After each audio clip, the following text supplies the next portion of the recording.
Бірде әлеуметтік желідегі хабарландыру парақшасынан сүзбеден қалған сары су іздеген жанның жазбасына көзім түсті.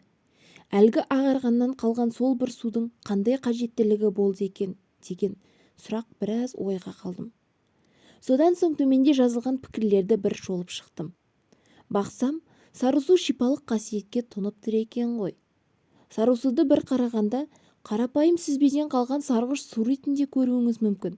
Әйтсе де, көптеген пайдалы қасиетке ие.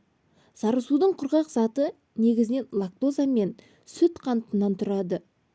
Сары су ақуызға өте бай. Сол себепті оны ішкенде аштықты қатты сезінбейсің. Әрі құрамында май болмағандықтан артық салмақтан арылу үшін пайдасы орасан зор.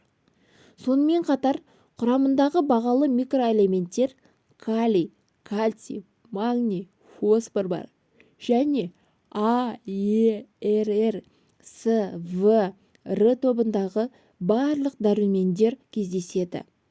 Сары судың құрамында 200-ге жуық құнарлы заттар мен биологиялық белсенді элементтер адам денсаулығы үшін өте пайдалы.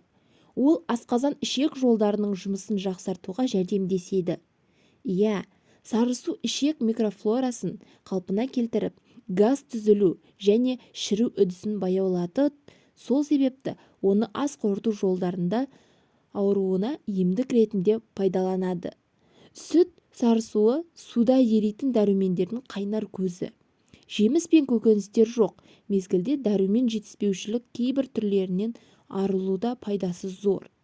Сонымен қатар құрамында В дәрумені болғандықтан тыныштандырады, ал ауыр жұмыс күнінен кейін ішсе жүйке жүйесіне жағымды әсер етеді.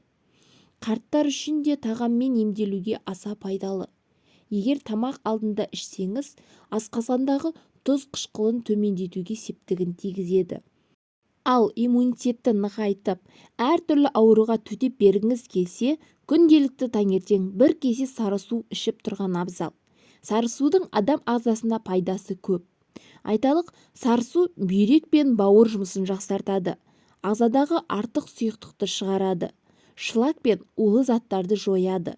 Қан айналу жұмысын жақсартады және жүрек-қан тамыр жүйесінің ауруларын болдырмайды.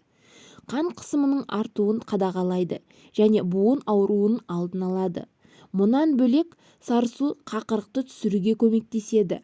Сары су тек тағамдық мақсатта ғана емес, косметикалық мақсатта да қолданылады.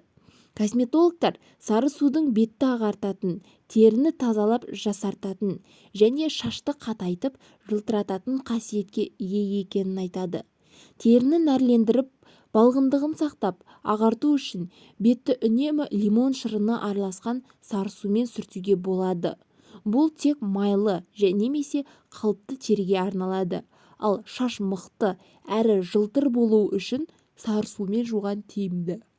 Егер де менің ақпараттарым сізге пайдалы болса, келесі пайдалы ақпараттарымды жіберіп алмас үшін қазақша каналдың дамуына үлес қосып, арнама тіркеліп, қоңырауша белгісін басып, өз пікіріңізді жаза кетіңіз.